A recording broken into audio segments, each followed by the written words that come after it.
नमस्कार, स्वागत है आपका ऐसा कैसे हुआ प्रोग्राम में। और आज इस फेसबुक लाइव में हम बात करेंगे भोपाल गैस त्रासदी की।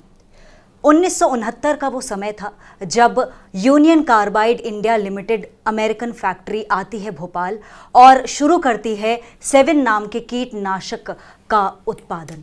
और इस कीटनाशक को बनाने के लिए जो केमिकल का इस्तेमाल होता है वो है मिथाइल आइसोसाइनेट, जो धीरे धीरे कुछ सालों के बाद भोपाल की हवा में घुलने लगा और उसने पृष्ठभूमि तैयार की भोपाल गैस त्रासदी की। आज इसी की बात हम करेंगे, रेहान फजल जी से पूरी इसकी जानकारी लेंगे। रेहान जी, ये भोपाल गैस त्रासदी भारत की सबसे बड़ी इंडस्ट्रियल डिजास्टर क्यों कही जाती है? देखिए, इस ट्रेजेडी को दुनिया का सबसे बड़ा डिज़ास्टर माना जाता है। वैसे तो इसकी टक्कर के अगर हम तुलना करें तो रूस में शेरनोबिल न्यूक्लियर डिज़ास्टर हुआ था जिसमें हज़ारों लोग मारे गए थे। 2 और 3 दिसंबर की रात, बल्कि कहें आधी रात को, जहरीली गैस लीक होना शुरू हुई है यूनियन कार्बाइड के कारखाने से और इसकी वजह से हज़ारों लोग मारे गए।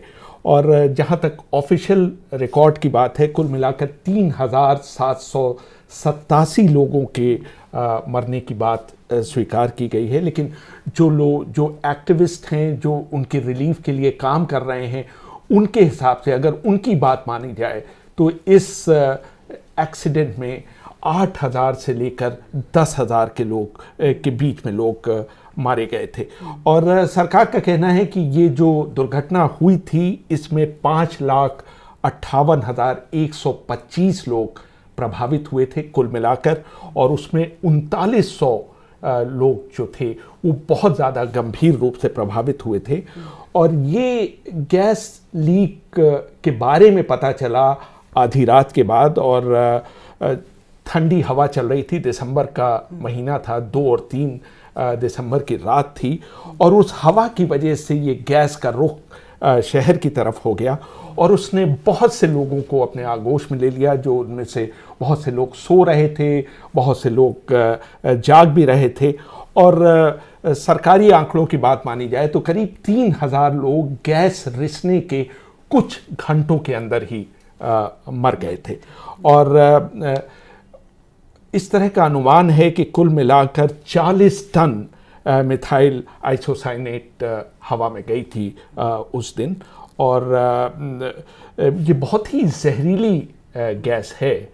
आप तो रसायन शास्त्र पढ़ चुकी हैं, आप केमिस्ट्री, और इससे मिनटों में मौत हो जाती है जैसे ही आप गैस को इनहेल करते हैं। तो ये इस तरह से, इसलिए इसको कहा जाता है दुनिया का सबसे बड़ा इंडस्ट्रियल डिजास्टर।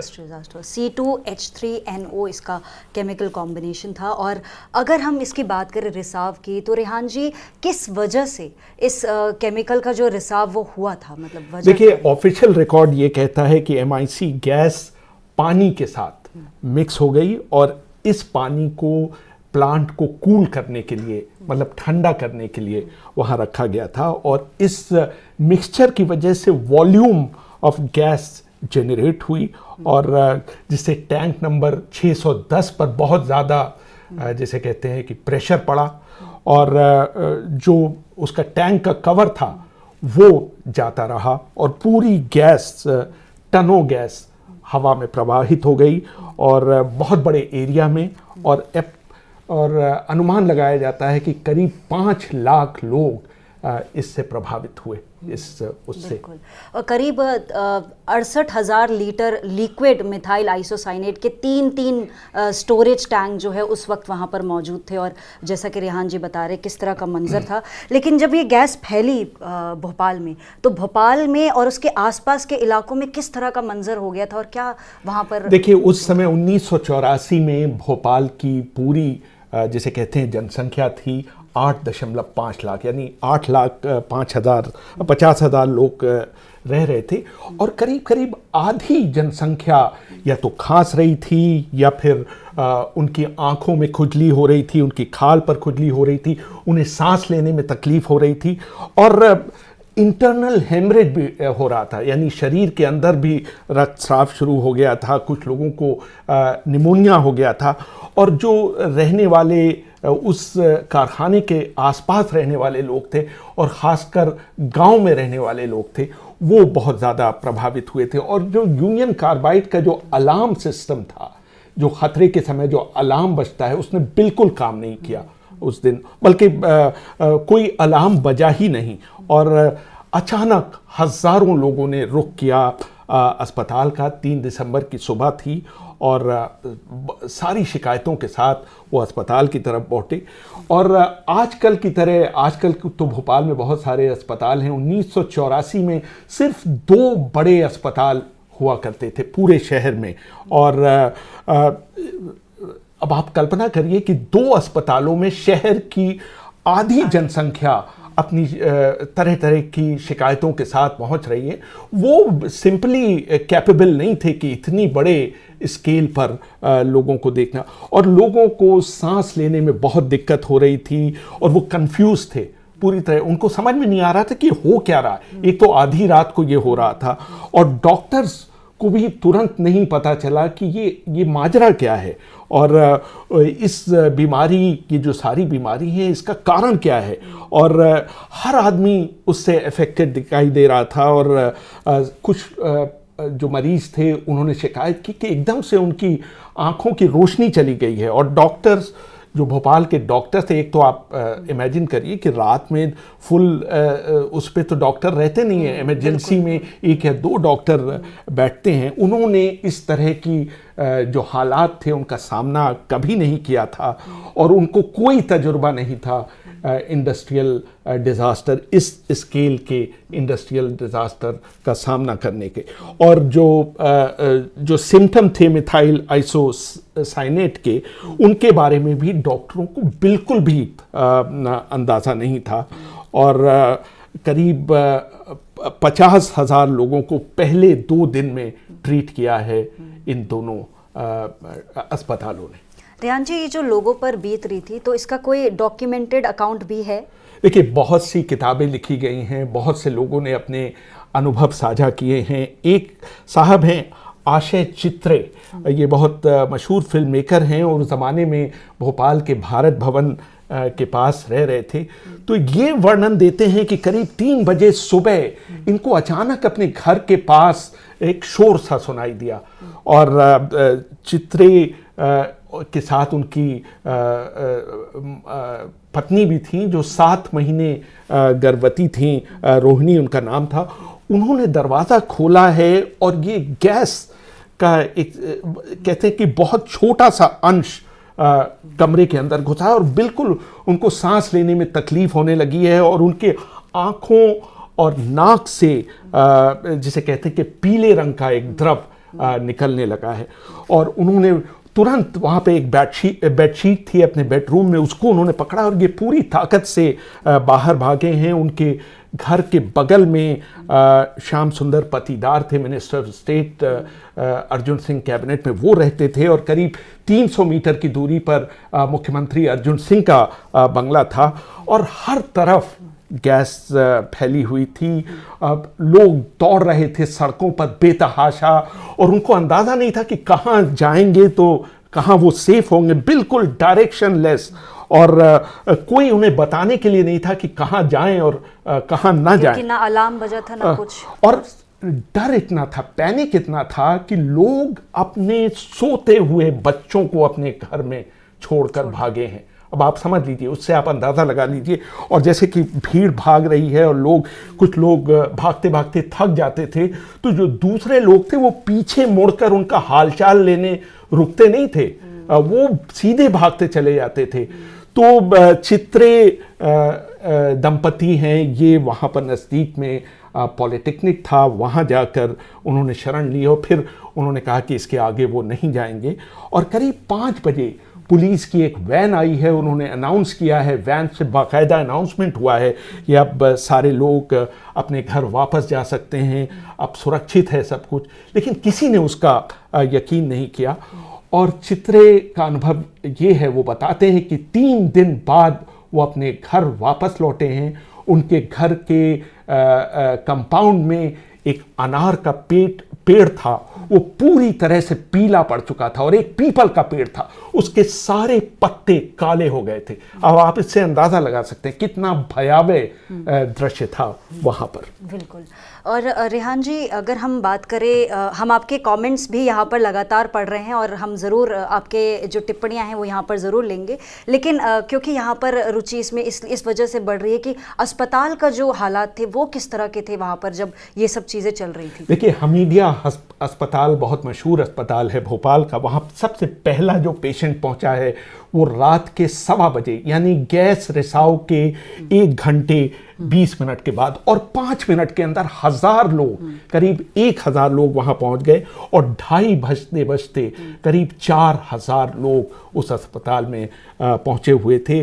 जो फ्लोर था अस्पताल का, उस पर खून भरा हुआ था, उल्टियाँ लोगों ने की हुई थी, और डॉक्टर्स का कहना है कि करीब 500 से 1000 के बीच लोग जो मर गए थे बिना किसी रजिस्ट्रेशन के, बिना लोगों को बताए अपने लोगों के शव ले गए थे। और जो हिंदू जहाँ पर अंतिम संस्कार किया जाता है शमशान में, वहाँ पर 9 बजे के बाद 15 चिताएं एक साथ जलाई गई, यानी 15 लोगों के शव को एक चिता में रखा गया, और ये सिलसिला बिल्कुल लगातार चलता रहा। और थोड़ी देर में पूरे इलाके की, जो वहाँ पर जितने भी शमशान गृह थे, वहाँ की सारी लकड़ियाँ ख़त्म हो गई, और वहाँ मुस्लिम कब्रिस्तान में जगह नहीं थी लोगों को दफनाने के लिए, तो एक एक गड्ढे में 11-11 लाशों को दफनाया जा रहा था। सारी दुकानें बंद कर दी गई थी, और पूरे जो स्कूल थे उनको 12 दिनों के लिए बंद कर दिया गया था। तो ये माहौल था भोपाल का। और देखिए, अगर आपको लग रहा है कि 1984 में ये अचानक से रिसाव हुआ, तो ऐसा नहीं है। जब ये फैक्ट्री वहाँ पर बनी थी और वहाँ पर उत्पादन शुरू हुआ था, एक सबसे पहला जो केस आया था वो था टॉक्सिक फॉस्जीन गैस को एक वहीं के जो एक कर्मचारी है उसने उसको इनहेल कर लिया था, और वो वहाँ पर हॉस्पिटलाइज हो गया तुरंत। और इसके बाद एक पत्रकार ने, जब खोजी पत्रकार ने इन्वेस्टिगेशन की, तो उन्होंने एक पूरा आर्टिकल लिखा था, wake up Bhopal, you are on the edge of a volcano. और फिर भी किसी ने सुध नहीं ली, और जिसका नतीजा आज आप रेहान फजल के जरिए सुन रहे हैं, कैसे 1984 में भोपाल गैस त्रासदी हुई। यहाँ पर हम आपके कुछ कमेंट्स भी लेंगे। सबसे पहले यूट्यूब से सैयद अनवर कह रहे हैं, रेहान सर, क्या आपने ग्राउंड रिपोर्टिंग इनकी भी की थी क्या? नहीं, तब तक हमने अपना करियर नहीं शुरू किया था, हम पढ़ रहे थे। अभी उसके करीब 7-8 साल बाद पत्रकारिता में हम आए, लेकिन इंटरेस्ट था, ज़रूर था, क्योंकि भारत के हर आदमी को इंटरेस्ट था कि इतना बड़ा डिज़ास्टर हो गया, इतनी बड़ी त्रासदी हो गई, तो लोग उसको ध्यान से देख रहे थे कि ये क्या हो रहा है। और फेसबुक पर जो है वो लिख रहे हैं कि दिनेश ज्ञान चंदानी ये लिखते हैं कि भोपाल गैस लीक से भोपाल की राजनीति पर क्या असर हुआ, क्या इसका असर भोपाल में अभी तक है? नहीं है, तो असर है। अगर आप चिकित्सकीय रूप से देखें तो अगली जनरेशन तक असर पड़ा, मतलब बहुत से बहुत सी महिलाओं का एबॉर्शन हुआ, डिफॉर्मिटी हुई, जो बच्चे पैदा हुए, उसका असर अभी तक है। राजनीति पे असर तुरंत तो नहीं हुआ, क्योंकि अगर आपको ख्याल हो कि 1984 में कांग्रेस की सरकार थी, और उसके तुरंत बाद चुनाव हुए थे जिसमें राजीव गांधी बहुत बड़े बहुमत से जीत कर आए थे। तो इसका कोई असर ये कहें कि राजनीतिक रूप से उस समय पड़ा हो तो नहीं पड़ा, क्योंकि राजीव गांधी जीते, इसके बावजूद जीते, इतने बड़े डिजास्टर के बावजूद। लेकिन जो राज्य सरकार है, केंद्र सरकार है, उसका रवैया कैसा था इस पूरे पृष्ठभूमि में जब ये सब चीज़ें हो रही थी? देखिए, केंद्र सरकार ने राज्य सरकार के अनुरोध पर डॉक्टरों का एक बहुत बड़ा दल वहाँ भेजा। इसके साथ ही सीबीआई की टीम भी वहाँ गई कि ये सब जांच करने के लिए कि ये कैसे हुआ। जो वहाँ के ज़िला मजिस्ट्रेट थे, उन्होंने उस फैक्ट्री को, यूनियन कार्बाइड की जो फैक्ट्री है उसको 3 दिसंबर को ही बंद करने के आदेश दे दिए थे और 5 उनके बड़े अधिकारियों को उन्होंने गिरफ्तार कर लिया था। जुडिशियल इंक्वायरी का आदेश दे दिया गया था और डॉक्टरों पर एक तरह से गैग ऑर्डर सरकार का लागू हो गया था कि वो आज़ाद नहीं थे कि क्या हो रहा है ये सब बताने के लिए, पत्रकारों को अपने अनुभव शेयर करने के लिए डॉक्टर आज़ाद नहीं थे। और सरकार ने तय किया था कि पूरे शहर को इवैक्यूएट कर दिया जाएगा वहाँ से, लेकिन इसकी खबर आम जनता को नहीं दी गई। नतीजा ये हुआ कि जो एलीट थे, जो सुविधा संपन्न थे, वो तो शहर से बाहर चले गए और बहुत बड़ी जनसंख्या जो कि मजदूर थे, उनका आमदनी का बहुत बड़ा जरिया नहीं था, उनके पास बहुत पैसे नहीं थे, तो उनको एक तरह से उनके हाल पर छोड़ दिया गया, उनके आप जैसा चाहें अपने को बचाने की कोशिश करें। और एक बहुत बड़ी महामारी का खतरा फैल गया क्योंकि लाखों हरी मक्खियों ने पूरे शहर पर एक तरह से हमला बोल दिया। ये हरी मक्खियाँ तभी आती हैं जब लाशों को ढंग से जैसे कहते हैं डिस्पोज ऑफ नहीं किया जाता है, तो उसकी वजह से तमाम हर जगह हरी मक्खियाँ थीं। शुरू में सेना को भी बुलाया गया और सेना ने बहुत मेहनत से जानवर, लाखों की संख्या में जानवर भी, लाखों तो नहीं हजारों की संख्या में जानवर मवेशी मारे गए थे, तो उनके शव तमाम पड़े हुए थे। तो शुरू में सेना के जवानों ने उनका अंतिम संस्कार करने की कोशिश की, लेकिन बाद में जो प्रशासन था उसने स्वीकार किया कि जानवरों को पूरी तरह से जिसे कहते हैं दफनाया नहीं जा सकता क्योंकि सैनिटरी वर्कर्स जो थे उनकी बहुत सख्त कमी थी। अब लोगों ने बिल्कुल एक तरह से भागना, शहर को एक तरह से छोड़ दिया, छोड़ने की प्रक्रिया में लग गए, जिसे जहाँ जगह मिली वहाँ उसने भागने की कोशिश की।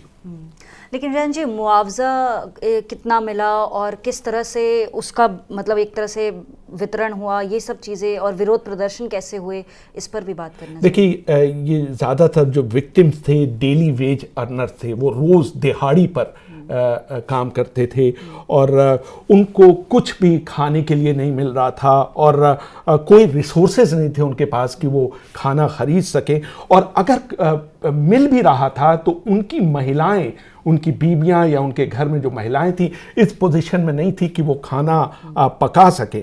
और जो सबसे शॉकिंग बात है कि उनको जो रिलीफ मनी दिया गया वो 200 रुपये दिया गया हर व्यक्ति को, और वो भी क्रॉस्ड चेक के रूप में। और प्रक्रिया ये थी कि आप पहले अपने को आइडेंटिफाई करिए और फिर बैंक में अपना अकाउंट खोलिए। 20 रुपये देकर उस ज़माने में अकाउंट खुलता था, तो मतलब फ़ौरन पैसा भी नहीं मिल रहा था। मतलब आप पहले बैंक में अकाउंट खोलिए, 20 रुपये जमा करिए, फिर 200 रुपये आपको कहीं जाकर मिलेंगे। तो कई बार बैंकों ने शिकायत की कि भाई इस प्रॉब्लम, तो फिर ये वेव ऑफ कर दिया गया कि भाई 20 रुपये ज़रूरी नहीं है अकाउंट खोलना। और कई लोग तो खाते ही नहीं होंगे, कई लोगों के इस तरह की स्थिति थी। और जनवरी तक लोग बुरी तरह से नाराज़ हो चुके थे और नागरिक राहत और पुनर्वास समिति ने एक तरह से चक्का जाम आयोजित किया। और जनवरी 3 को जहरीली गैस कांड संघर्ष मोर्चे ने एक धिक्कार दिवस मनाया। चीफ मिनिस्टर के घर के सामने उन्होंने धरना दिया। दिक्कत ये थी कि जो रिलीफ डिस्ट्रीब्यूट की जा रही थी उसमें, और एक्स ग्रेशिया जो पेमेंट सरकार की तरफ से अनाउंस किया गया था, वो ये था कि हर मृत व्यक्ति के करीबी व्यक्ति को 10,000 रुपये दिए जाएंगे, 2,000 रुपये दिए जाएंगे सीरियसली जो गंभीर रूप से प्रभावित हुआ हो, और 100 से 1,000 रुपये दिए जाएंगे जिसको जिसे कहते हैं मामूली रूप से प्रभावित हुआ है। शुरू में सरकार ने करीब 37 लाख रुपए बांटे हैं 5,724 लोगों को, और लेकिन 7 दिसंबर को यानी इस दुर्घटना के 4 दिन बाद इस मुहिम को रोक दिया गया और सरकार ने कहा कि अब हम तभी रुपए बांटेंगे जब हम सारे जगह का निरीक्षण कर लेंगे, डोर टू डोर जाकर पता लगाएंगे, और वो भी रुपया क्रॉस चेक के रूप में बांटा जाएगा। तो इससे बहुत कन्फ्यूजन हुआ, लोगों ने बहुत सफ़र किया। तो रेहान जी, अभी जो आपने खुद ही जिक्र किया, मुआवजे को लेकर भी कुछ विवाद हुए और उसमें भी काफ़ी एक झालमेल जिसे कहते हैं वो था थोड़ा। देखिए, अमेरिकी अदालत में भारत सरकार ने मांग की कि 3.5 बिलियन डॉलर उनको मुआवजे के रूप में दे यूनियन कार्बाइड। और काफ़ी हील हुज्जत के बाद 1989 में यूनियन कार्बाइड ने करीब 47 करोड़ डॉलर देना स्वीकार किया। इसके यानी वो उसका 1/7 भी नहीं था जो मांग की गई थी। और सुप्रीम कोर्ट ने गाइडलाइंस इशू की कि ये किस तरह से ये पैसा लोगों में बांटा जाएगा। और शुरू में ये जो पैसे थे रिजर्व बैंक में जमा किए गए 750 करोड़ थे, लेकिन उन्हीं दिनों रुपए का मूल्यन हुआ तो ये जो अमाउंट था ये बढ़कर 3000 करोड़ रुपए हो गया। और उन्होंने जो गाइडलाइंस की उसके हिसाब से मरने वाले व्यक्ति को 1 से 3 लाख रुपए, और जिसको बाद में 5 लाख कर दिया गया। और जो पार्शली डिसेबल्ड लोग थे उनको 50,000 से 2 लाख रुपए के बीच, और जो टेम्परेरी जो डिसेबल थे उनको 25,000 से 1 लाख के बीच रुपए देने की बात कही सुप्रीम कोर्ट ने। लेकिन स्टेट गवर्नमेंट ने लोअर लिमिट चुनी इसमें, यानी 25,000 से 1 लाख के बीच में, तो उन्होंने 25,000 देना तय किया। और 1989 में और जब ये पैसे दिए गए तो पिछले 6 सालों से जो एक्स ग्रेशिया पेमेंट सरकार दे रही थी वो पैसे काट लिए गए इसमें से। मतलब जो सरकार दे चुकी थी, जो उन्होंने पहले दे दिया था वो पैसा जो फाइनल सेटलमेंट हुआ उसमें से काट लिया गया। तो इस तरह के विवाद थे। और जिसे कहा जाए कि भोपाल गैस ट्रेजेडी भारत के प्रशासन के लिए बहुत बड़ी चुनौती थी। वो आदी थे फ्लड्स के, अर्थक्वेक के, इन सब चीज़ों के, साइक्लोन्स के, लेकिन उन्होंने इस लेवल का, इस स्तर का इंडस्ट्रियल डिजास्टर का सामना कभी नहीं किया था। 2004 में बीबीसी के रेडियो 5 ने एक रिपोर्ट ब्रॉडकास्ट की थी और उसमें बताया गया था कि वो जगह में अभी भी टॉक्सिक केमिकल्स हैं। उसमें बेंजीन, हेक्सा क्लोराइड जैसे खतरनाक केमिकल्स भी थे। 2009 में centre for science and environment ने एक रिसर्च की थी और उन्होंने कहा था कि फैक्ट्री और उसके 3 किलोमीटर के इलाके में अभी भी ग्राउंड वाटर में, जो ज़मीन के नीचे पानी है, उसमें कंटेमिनेशन पाया गया था। तो आप इससे अंदाज़ा लगा सकती हैं कि कितना बड़ा डिज़ास्टर था भारत के लिए। और अभी तक और ईश्वर न करे कि ये इसका सामना करना पड़े भारत के या दुनिया के किसी भी देश के लोगों को, लेकिन ये बहुत बड़ा डिज़ास्टर था। बिल्कुल। और वैरन एंडरसन जो कि इसके मुख्य आरोपी थे, 2014 में फ्लोरिडा राज्य में जो कि अमेरिका में है, वहाँ पर उनका देहांत हो गया था। और मतलब आयरनी कहेंगे, अब जो भी आप कह लीजिए, उनको ट्रायल उनका एक भी नहीं हुआ सरकारी कोर्ट में। नहीं, दिलचस्प बात यह है कि वो भारत आए थे और भारत में उनको गिरफ्तार भी किया गया भोपाल में जैसे ही वो उतरे। लेकिन 6 घंटे के अंदर, अमरीकी दबाव था या जो भी दबाव था, 6 घंटे के अंदर उनको स्टेट प्लेन से दिल्ली ले जाया गया और फिर वो वहाँ से अमेरिका वापस चले गए। जो जवाबदेही उनकी तरफ से बननी चाहिए थी उस समय, वो बिल्कुल भी नहीं। और ये एक बहुत लंबी कहानी है, इस पे कभी और चर्चा करेंगे कि किस तरह एंडरसन भारत की ज़मीन से सुरक्षित वापस अमेरिका और आज भी 36वीं बरसी 2020 में जो है वो मनाई गई थी भारत गैस त्रासदी और आज भी न्याय की गुहार लगाई जा रही है। तो इसी के साथ हम इस एपिसोड से आपसे लेते हैं विदा। अगले हफ्ते फिर इसी समय पर और इसी दिन आएंगे एक नए मुद्दे के साथ। ऐसा कैसे हुआ में। नमस्कार।